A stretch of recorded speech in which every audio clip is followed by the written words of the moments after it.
नमस्कार, live cities में आपका स्वागत है। मैं हूं आपके साथ प्रीति झा। इस वक्त की बड़ी खबर, नीट यूजी पेपर लीक मामले में बड़ी खबर सामने आ रही है, जहां पर सुप्रीम कोर्ट ने आज इसको लेकर फैसला लिया है। और वहीं आपको बता दें तो जहां री नीट की मांग की जा रही थी उसे खारिज कर दिया गया है। बता दें आपको तो सुप्रीम कोर्ट ने एनटीए यानी कि नेशनल टेस्टिंग एजेंसी को भी फटकार लगाई है, क्योंकि जिस तरीके से एग्जाम को कंडक्ट कराया गया है और जैसे ये क्वेश्चन पेपर लीक हुए हैं उसको लेकर फटकार लगाई गई है कि आगे से ऐसी चीजें जो हैं वो ना हो, क्योंकि कहीं ना कहीं छात्र के भविष्य का सवाल है कि उनके भविष्य जो है वो अंधेरे में पड़ सकते हैं। और 24 लाख जो स्टूडेंट है उनके भविष्य की बात है। और वहीं आपको यह भी जानकारी दे दे तो आज सुप्रीम कोर्ट ने साफ साफ कह दिया है इस मामले को लेकर कि एक व्यापक तरीके पर या फिर व्यापक स्तर पर जो नीट पेपर लीक है वो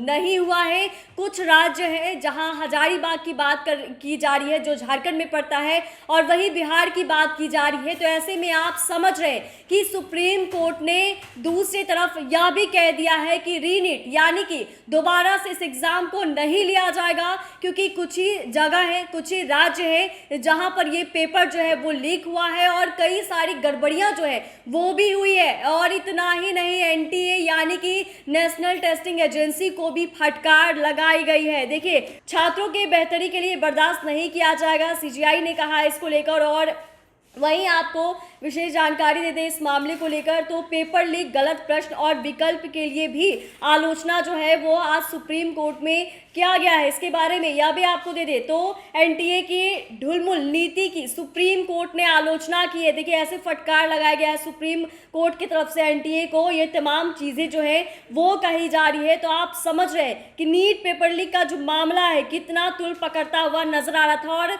नीट परीक्षा पर सुप्रीम कोर्ट का ये बड़ा फैसला आया है। और यह भी कहा गया है कि नीट की दोबारा परीक्षा की जो मांग हो रही थी उसे खारिज कर दिया गया है, यानी कि री नीट जो है वो नहीं होगा। और इसको लेकर यह भी कहा गया है सीजीआई की तरफ से कि नीट प्रश्न पत्र हर जगह लीक नहीं हुआ है। कुछ राज्य ऐसे हैं जहां पर ये क्वेश्चन पेपर जो है वो लीक हुए हैं, और ये तमाम चीजें जो है सामने आई है। और ऐसे में पटना, हजारीबाग तक ही ये सीमित था पेपर लीक का मामला।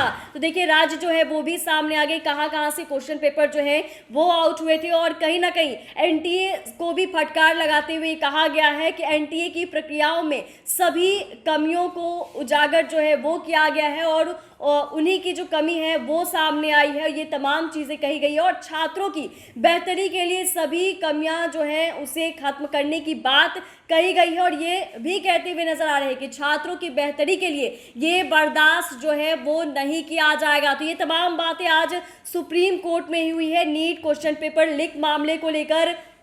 और ऐसे में एनटीए की आलोचना जो है वो भी की गई है सुप्रीम कोर्ट में। तो तमाम चीज़ें हैं। अब ऐसे में आप समझ रहे हैं कि कैसे एनटीए की जो ढुलमुल नीति है यानी कि लेजर व्यवस्था जो है उसको लेकर भी सुप्रीम कोर्ट ने फटकार लगाई है। और कहीं ना कहीं आगे यह कहा भी है कि कैसे अब अगर आप आगे एग्जाम को कंडक्ट कराते हैं इन तमाम चीज़ों का ख्याल रखें। और आज बड़ा फैसला आया है नीट यूजी पेपर लीक मामले में। सुप्रीम कोर्ट ने साफ साफ कह दिया है कि दोबारा से नीट एग्जाम जो है वो नहीं लिया जाएगा। चैनल को सब्सक्राइब करें, फेसबुक पेज को लाइक करें। धन्यवाद।